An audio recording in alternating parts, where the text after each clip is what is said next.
बतौर advocate court की कई चीजें जो बहुत इंटरेस्टिंग होती हैं वो आपके सामने आती हैं। एक ऐसी ही इंटरेस्टिंग चीज मैं आपके साथ शेयर करना चाहता हूं। हुआ ये कि 1999 में 2 लड़कियों का अपहरण कर लिया गया चंडीगढ़ के अरोमा होटल के सामने से। लड़कियों को कार में बिठा लिया गया। जब वो 15 सेक्टर में पहुंचे तो एक लड़की ने अपनी प्रेजेंस ऑफ माइंड शो करते हुए लड़के की एक जो पिस्टल सामने गाड़ी के डैशबोर्ड पर रखी थी वो गाड़ी की खिड़की से बाहर फेंक दी। वो पिस्टल को जब उठाने के लिए वो लड़के बाहर निकले तो लड़कियों को भागने का मौका मिल गया। वो भागकर 15 सेक्टर में घरों की तरफ भागी। एक लड़की को पकड़ा, उसके साथ मारपीट करी और उस लड़की का एक दांत भी टूटा। लेकिन क्योंकि लोग वहां पर इकट्ठे हो गए, उन्होंने शरण ली किसी 15 सेक्टर के निवासी के घर, वहां से फोन किया, पुलिस भी आ गई। लड़कियों की गाड़ी का नंबर की वजह से उनकी शिनाख्त हो गई, उनको अरेस्ट भी कर लिया गया। पिस्टल भी रिकवर हो गई और साथ में 22 लाइव कार्ट्रिजेस भी लड़के से रिकवर कर लिए गए। लड़कों को हिरासत में ले लिया गया, केस चला। और यहां से जो इंटरेस्टिंग चीज है वो शुरू होती है, क्योंकि पहले वाली चीजें तो आमतौर पे हिंदुस्तान में हो ही रही हैं।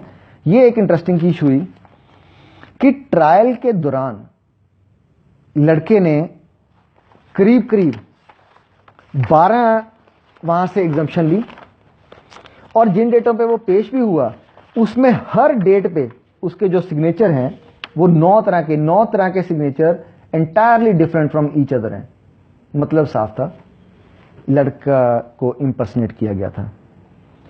इस बात की मुझे पता चला था, मैंने कोर्ट की जो सर्टिफाइड कॉपी है वो अप्लाई करी, वो निकलाई, उसका अध्ययन किया, उसको पढ़ा गौर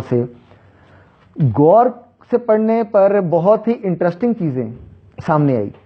जैसे कि आपको मैंने 2 बताई कि एग्जाम्पशन थी बहुत ज्यादा और सिग्नेचर्स भी डिफरेंट थे। यह भी था कि लड़कों को, जो लड़कियों ने बयान दिया कोर्ट में, वो भी ये था कि इन 2 लड़कों ने जिन्होंने हमें अपहरण किया था ये वो लड़के नहीं हैं जो कोर्ट में खड़े हैं। चलिए, इसके बाद क्या होता है कि जजमेंट आ जाती है, judgement of acquittal in the year 2007। उसका बेसिस क्या है, अब मैं पढ़ के सुनाता हूं।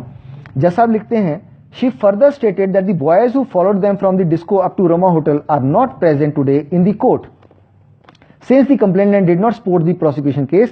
Learned public prosecutor for the state requested for declaring the witness hostile.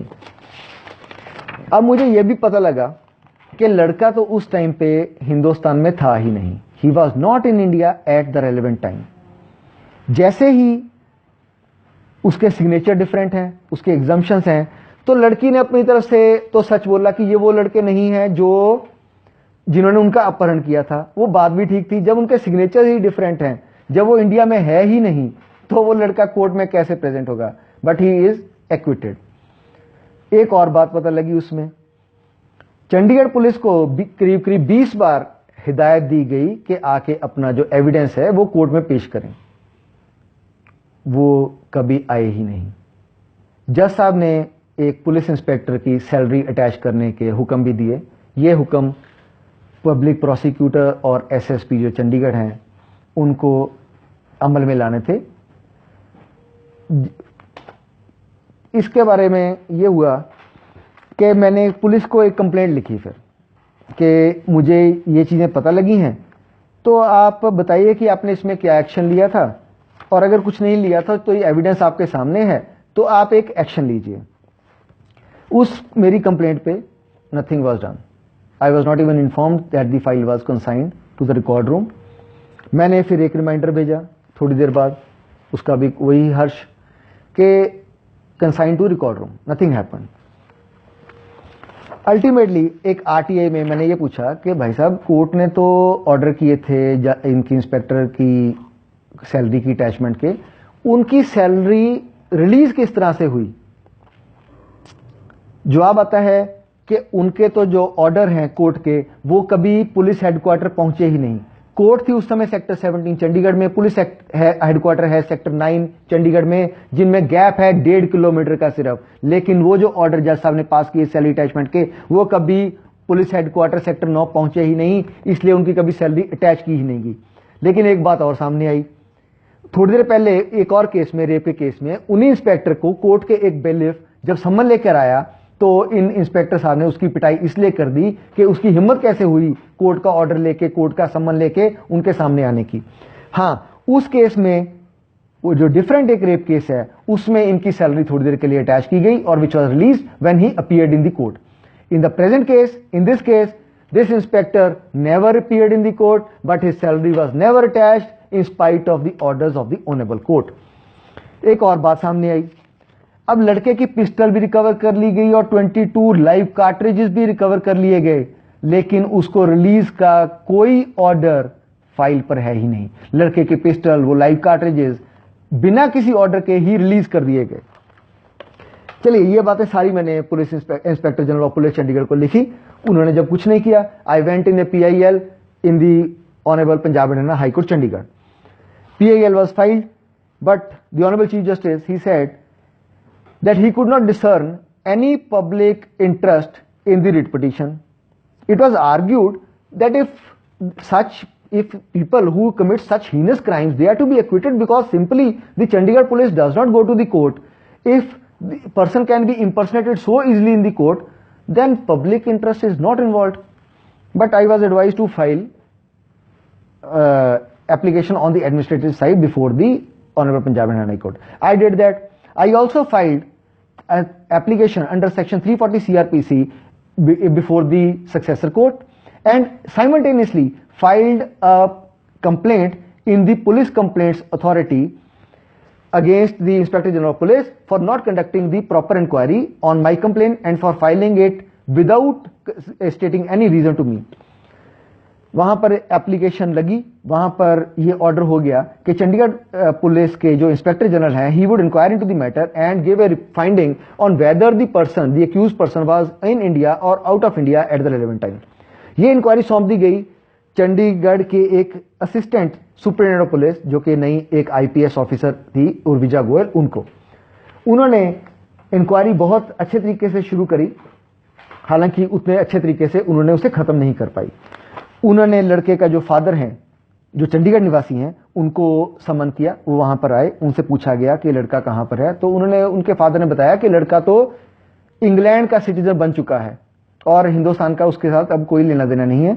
जब उससे पूछा उन्होंने कि पासपोर्ट उन्होंने कहां से बनवाया था, तो उन्होंने बताया, लड़के के जो फादर हैं उन्होंने बताया कि पासपोर्ट बना था पंजाब के बठिंडा शहर से। अब बठिंडा शहर में कौन सा पासपोर्ट ऑफिसर बैठता है ये मुझे नहीं पता।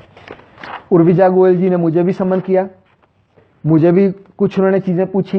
मैंने कहा कि जो मेरी कंप्लेंट है, जो मेरी रिप्रेजेंटेशन है, उसी को मेरी स्टेटमेंट समझा जाए। तो उन्होंने लिखा अपनी इंक्वायरी में, और मैं आपको पढ़ के सुनाता हूं। This fact has also been inquired from Shri Hridaypal Singh complainant to disclose the passport number of Shri Jashandeep Singh as well as particular dates of his departure from India and arrival in India while going out of country. Urvija Goyal ji, आप एक IPS officer हैं, आपने political science पढ़ी है, लेकिन आपने ये क्यों नहीं सोचा कि मेरे पास उसकी डिपार्चर की डेट्स या गोइंग आउट ऑफ कंट्री की डेट्स कैसे आएंगी? क्या मैंने उसको टिकट इशू करवा के दिया था? मेरे पास उसका पासपोर्ट नंबर कहां से आएगा? मैं तो बठिंडा गया नहीं उसका पासपोर्ट बनवाने के लिए। लेकिन आपने ये जो बातें हैं, आपने उनके फादर से पूछना उचित नहीं समझा, ना आपने ये पूछना उचित समझा कि उसका एक फोन नंबर दे दीजिए, कोई ईमेल नंबर दे दीजिए, ताकि हम उससे पूछ सकें इंग्लैंड में कि अब आपका पासपोर्ट नंबर जो इंग्लैंड में है वो कहां का है। बात क्लियर है, लड़का हिंदुस्तान में उस समय नहीं था। जब ये इंक्वायरी हुई और इनकम्प्लीट इंक्वायरी हुई उर्विजा गोयल जी द्वारा, तो I came in writ petition again before this high court.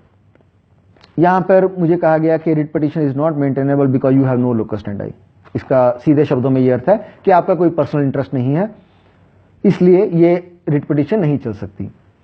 गौर कीजिए कि जब PIL फाइल करता हूं तो कहते हैं कि कोई पब्लिक इंटरेस्ट नहीं है। जब एक रिट पिटीशन फाइल करता हूं order of the police complaint authority Chandigarh को इंप्लीमेंट करवाने के लिए, तो मुझे कहा जाता है कि आपका कोई पर्सनल इंटरेस्ट नहीं है। आई filed an LPA against that. The honourable जज advised me that I should rather pursue my application under section 340 CRPC, which was still pending and which was in fact adjourned sine die, awaiting the inquiry of the Chandigarh police. An inquiry which is imperfect, incomplete, and it is not an inquiry at all, as no query has been answered in this. चलिए, अब ये हुआ कि 340 की application जो है वो revive हो गई।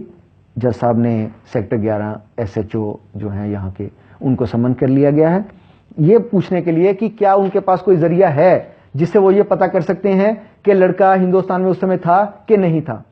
अब सारी बात है चंडीगढ़ पुलिस की काबिलियत पर। अब देखना यह है नेक्स्ट डेट पर कि चंडीगढ़ पुलिस इस बात का पता लगा सकती है कि वो यहां पर लड़का था ड्यूरिंग द ट्रायल कि नहीं, अथवा ये क्वेश्चन हमेशा ये रह जाएगा कि क्या लड़की हॉस्टाइल